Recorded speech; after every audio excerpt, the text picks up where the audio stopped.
Ketika Anda mengucapkan selamat Natal, itu sama artinya selamat Allah sudah melahirkan anak. Selamat Tuhan sudah melahirkan anak pada tanggal 25 Desember. Selamat Tuhan melahirkan anak 25 Desember. Selamat Tuhan melahirkan anak 25 Desember. Nah, jadi yang dimaksud oleh Trinitas itu bahwa kata Imam Ghazali nih, bahwa Yesus atau Isa itu mempunyai sifat ketuhanan gitu. Mempunyai sifat cinta kasih, mempunyai sifat Ar-Rahman Ar-Rahim. Begitu juga dengan Nabi Muhammad mempunyai sifat kasih sayang, sifat Ar-Rahman Ar-Rahim itu adalah sifat ketuhanan gitu.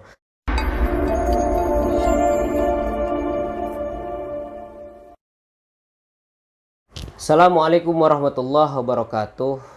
Saya ingin membahas salah satu tema di mana tema ini cukup menjadi alasan saya untuk berbicara di sini, bahwa orang banyak yang bertanya kepada saya, apakah benar mengucapkan selamat Natal itu sama dengan mengakui Yesus itu anak Tuhan dan mengakui Yesus itu lahir tanggal 25 Desember dan mengakui Yesus lahir di bulan salju. Argumen ini dikatakan oleh salah satu ustadz populer sejuta umat gitu. Namanya Syekh Al-Alim Al-Allamah Abdus Somad Batubara. Sebenarnya argumen itu bisa dipatahkan. Kita melihat bahwa fikih itu bukan hukum Allah gitu. Fikih itu bukan hukum Allah. Nah, jadi Abdus Somad itu mengatakan bahwa mengucapkan selamat Natal itu haram. Haram tentunya berhubungan dengan fikih. Nah, saya akan bertanya, apakah yang ditentukan dan dikatakan oleh manusia itu budaya atau wahyu atau hukum Allah atau agama? Budaya atau agama? Kita melihat dari pandangan antropologis bahwa yang ditentukan oleh manusia itu adalah budaya gitu. Dan budaya seperti ini mengharamkan selamat Natal itu hanya bermasalah di Asia Tenggara saja. Di negara Timur Tengah lain tidak pernah bermasalah sebenarnya masalah ini gitu kan. Jadi biasa-biasa aja, bahkan Rektor Al-Azhar Kairo dan ulama-ulama besar dunia itu ketika hari raya Natal mereka sering menghadiri ke gereja-gereja terbesar di negaranya gitu. Nah, kita masuk ke ruang di mana kita mempunyai keberagaman agama yang sangat banyak dan kita ingin masuk ke ruang berpikir di situ. Nah, karena biar tertata logikanya gitu kan. Pertama yang tadi secara antropologis bahwa ucapan manusia, hukum yang dibuat oleh manusia itu bukan hukum Tuhan, itu hanya tafsiran atau interpretasi daripada manusia tentang hukum-hukum Tuhan. Dan sebenarnya argumentasi Somad ini tidak ada yang wah gitu, hanya retorik saja dan tidak berdasarkan dalil yang tepat juga. Ia mencoba beristidlal gitu. Nah, kita akan masuk ke 5 konsep keberagamaan kita gitu. Pertama, ada orang yang beragama itu secara partikularisme gitu. Apa contoh orang yang beragama partikularisme itu? Misalkan dalam suatu agama ada satu sekte atau satu mazhab tertentu, Sunni misalkan. Nah, orang Sunni ini berkeyakinan hanya golongannya saja yang masuk surga gitu. Selain Sunni, neraka semua, finnar semua gitu. Nah, ini orang yang sudut pandang keberagamaannya itu partikularisme. Kedua, ada orang yang sudut pandang keberagamaannya itu eksklusivisme. Contoh misalkan saya agama Islam dan saya meyakini bahwa hanya Islam yang berhak masuk surga dan selain Islam finnar, neraka. Nah, ini contoh orang yang eksklusivisme, jadi hanya meyakini agamanya saja yang masuk masuk surga. Dan yang ketiga ada inklusivisme. contoh keberagamaan yang inklusif itu yaitu kita semua di Indonesia sebenarnya harusnya keberagamaan kita inklusif gitu. Dalam arti inklusif itu mempunyai pandangan yang sama, nilai-nilai yang sama terhadap agama gitu. Misalkan nilai-nilai cinta kasih, keadilan, rahmah dan lain sebagainya. Itu pasti saya yakin ada dalam semua agama.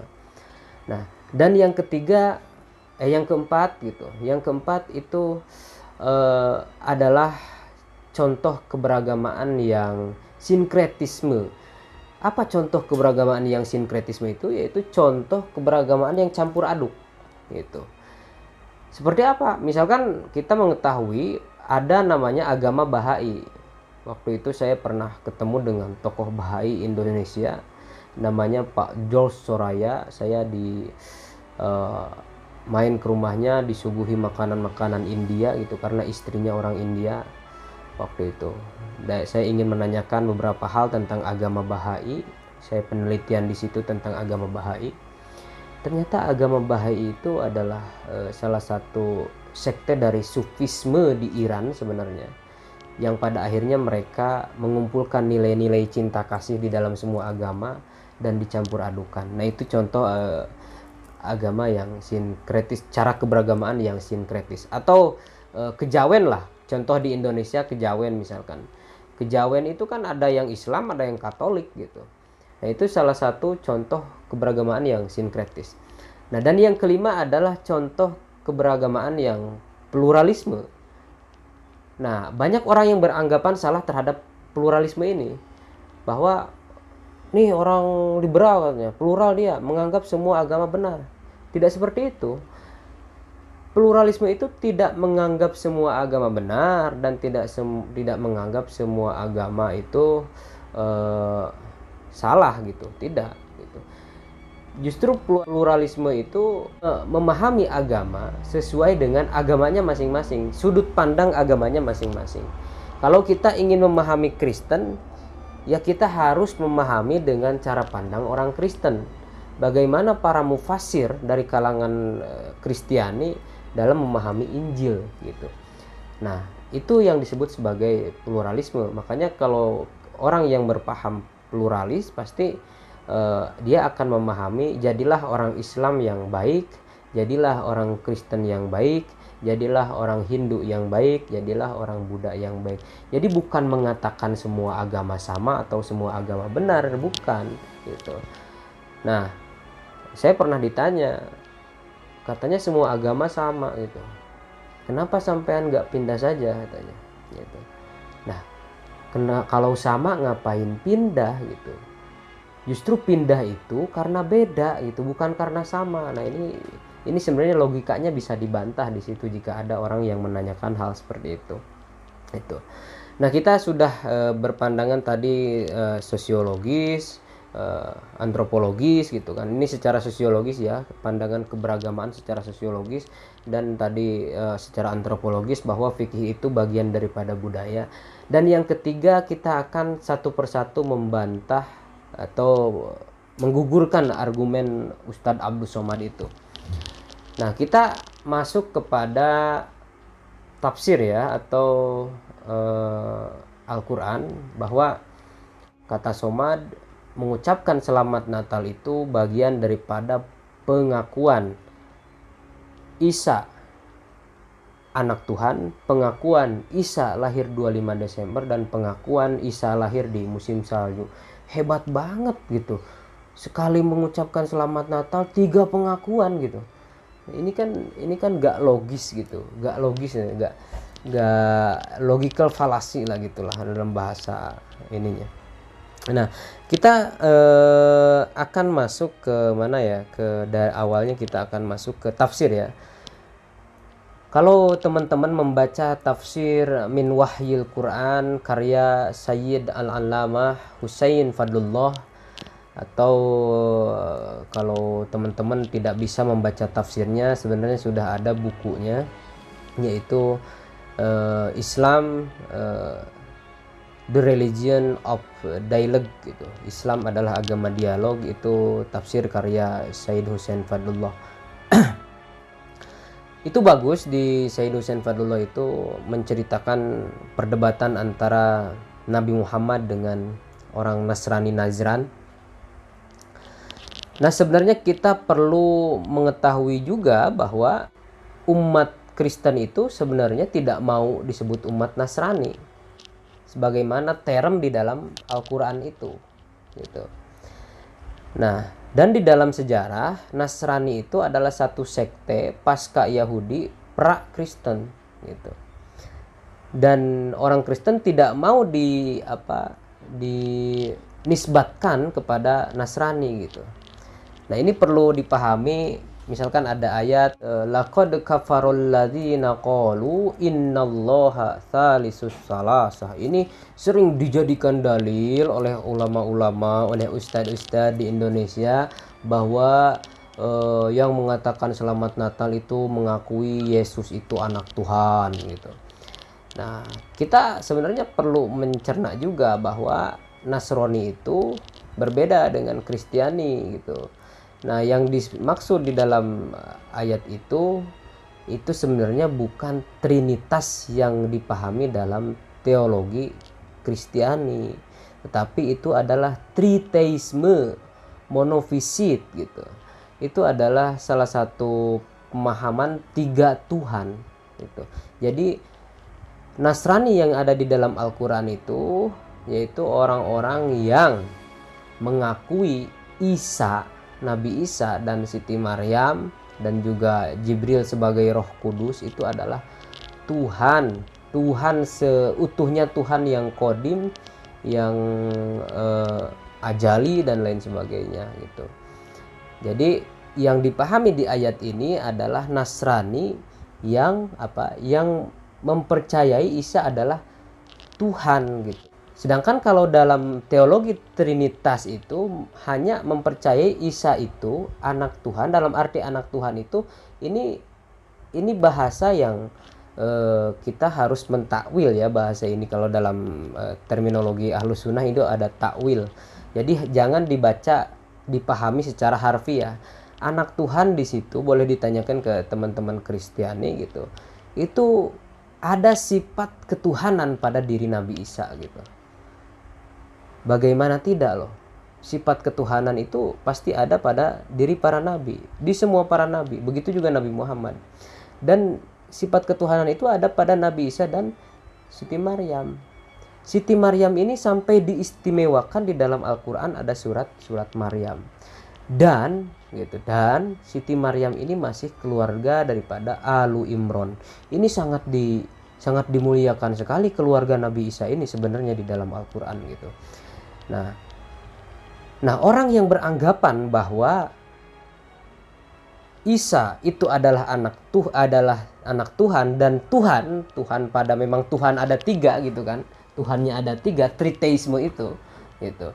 Nah, itu adalah kalangan Nasrani yang mana di dalam kitab Al-Milal wan Nihal Syekh Syahrostani mengatakan itu adalah kelompok Nasrani yang sektenya Mulkaniyah dan Yakubiyah gitu.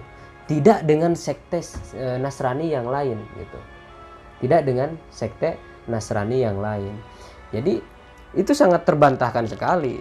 Makanya di tafsir min wahyil Quran itu pada terakhir Nabi Muhammad dialog dengan orang Nasrani Najran, apa yang dikatakan oleh Nabi Muhammad, ayat apa yang dibacakan oleh Nabi Muhammad.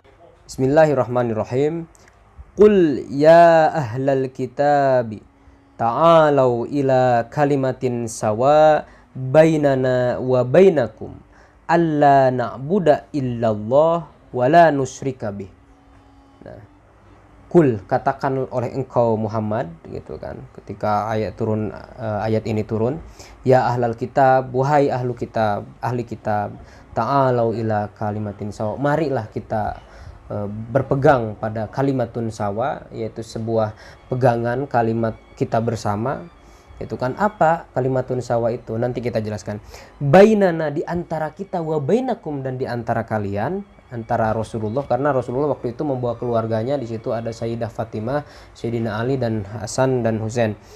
Nah, Wa bainakum, dan di antara kalian, alla na'buda, agar kita tidak menyembah illallah, kecuali kepada Allah, wala nusyrika bihi, dan agar kita tidak menyekutukan Allah syai'an, terhadap sesuatu, gitu kan. Wala yattakhida, di sini yattakhida itu maknanya ja'ala ya, ya ja'alu gitu. Tapi bahasa Al-Qur'an yattakhida gitu karena maknanya mutarodib, maka kita maknai di sini sebagai artinya menjadikan. Sebenarnya arti ittakhoda sendiri mengambil.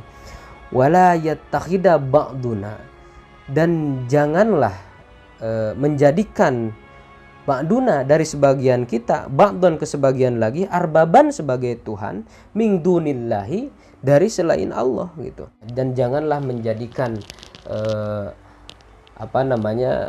dari sebagian kita ke sebagiannya lagi sebagai Tuhan daripada selain Allah. Artinya apa? Artinya di situ Nabi berdamai dengan Nasrani Najran dengan syarat Nasrani Najran kembali kepada ajaran Nasrani yang benar gitu, yang mengakui monoteisme Tuhan satu itu, bukan triteisme, bukan Tuhan tiga gitu. Nah, jadi kita kadang mensalahpahami bahwa Trinitas itu adalah triteisme gitu. Dan ini dibantah oleh Syekh Syahrastani di dalam kitab Al-Milal wan Nihal juga gitu. Nah, jadi ini sangat terbantahkan gitu kan, bahwa selamat Natal itu sama sekali tidak mengakui Yesus sebagai anak Tuhan, Isa sebagai anak Tuhan, atau Maryam juga sebagai Tuhan, tidak. Nah, itu ayat Al-Quran itu dikhususkan untuk sekte Nasrani yang memang pada waktu itu menyimpang gitu. Jadi di sini di ayat ini di tafsirnya tidak semua ahlul kitab. Jadi ada sebagian ahlul kitab yang memang menyimpang, yang menjadikan Isa sebagai Tuhan. Tuhan dalam makna kodim gitu kan. Tuhan dalam makna jalil gitu. Jadi ini kan kadang agama ini kan saya sering bilang agama ini rusak karena salah terjemahan gitu.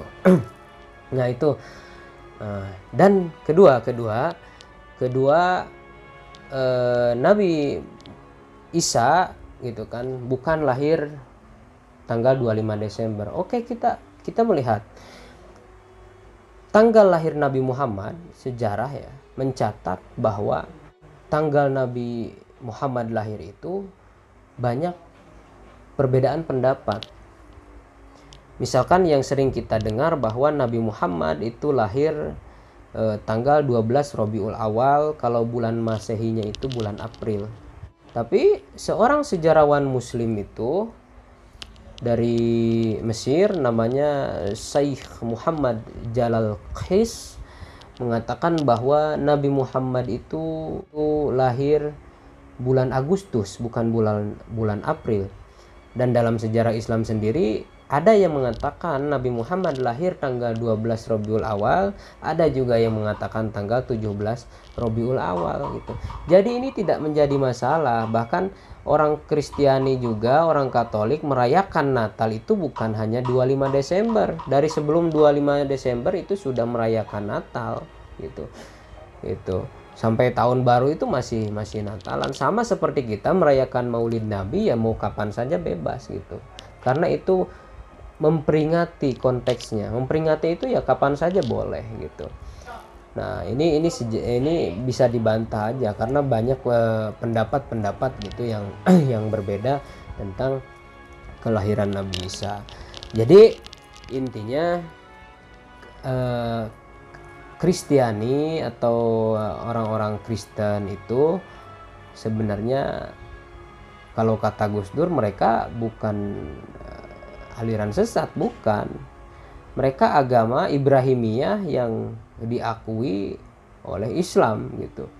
Dan tidak ada di Kristen itu, logikanya begini, andai saja Tuhan mereka itu 3 gitu, mereka tidak boleh dong hidup di Indonesia karena Indonesia hanya mengakui keesaan Tuhan gitu. Pancasila itu gitu. Nah, jadi ada makna filosofi tertentu di dalam Trinitas gitu. Nah, kalau kita memahami kitab Imam Ghazali yang berjudul Fadhailul Anam min Rasaili Hujjatil Islam ya. Kitab itu menjelaskan bahwa Trinitas itu adalah tauhid. Tauhid dalam filosofi yang memang berbeda gitu. Tapi tetap mereka monoteisme, Tuhan yang satu gitu. Imam Ghazali mengatakan bahwa orang Kristen itu mengakui Tuhan yang satu gitu. Monoteisme tetap, mereka bukan orang kafir gitu, bukan gitu. Nah, dan di dalam Fadhailul Anam itu Al-Ghazali mengatakan bahwa yang dimaksud Trinitas itu adalah triunity gitu. Apa triunity itu? Imam Al-Ghazali menyebutkan di dalam kitabnya dengan bahasa jauhar. Itu kan satu Tuhan tiga sifat. Satu johar tiga uknum gitu. Tiga uknum bahasanya itu. Uknum itu unit gitu, unit gitu. Nah, jadi yang dimaksud oleh Trinitas itu bahwa kata Imam Ghazali nih, bahwa Yesus atau Isa itu mempunyai sifat ketuhanan gitu, mempunyai sifat cinta kasih, mempunyai sifat Ar-Rahman Ar-Rahim. Begitu juga dengan Nabi Muhammad mempunyai sifat kasih sayang, sifat Ar-Rahman Ar-Rahim itu adalah sifat ketuhanan gitu. Nah, ini yang harus kita pahami bahwa Kristen yang dimaksud Nasrani di dalam Al-Qur'an itu sangat jauh dengan Kristen yang dipahami oleh Abdus Somad gitu, berbeda gitu ya. Atau ya Kristen yang mayoritas di Indonesia, mereka mengakui monoteisme, mereka mengakui keesaan Tuhan gitu, dan mereka bukan orang kafir karena mereka bagian daripada agama Ibrahimi. Makanya kita di dalam tasyahud itu sering mengucapkan sholawat Allahumma sholli ala Sayyidina Muhammad wa ala ali Sayyidina Muhammad kama shollaita ala Sayyidina Ibrahim wa ala ali Sayyidina Ibrahim gitu. Memberikan sholawat kepada Alu Ibrahim. Siapa Alu Ibrahim itu?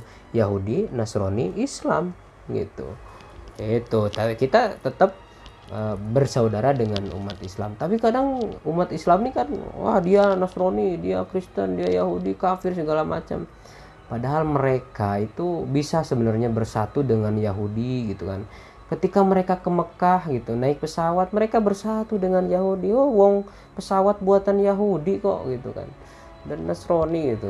Nah, itu kadang orang menafikan di situ, dalam arti munafik di situ. Nah, mungkin itu saja saya bantah dengan argumen-argumen itu. Jadi ada tinjauan tadi antropologis, sosiologis, sejarah dan tafsir gitu. Terima kasih, saya tutup. Wa ma taufiqi illa billah alaihi tawakkaltu wa ilaihi unib. Wassalamualaikum warahmatullahi wabarakatuh.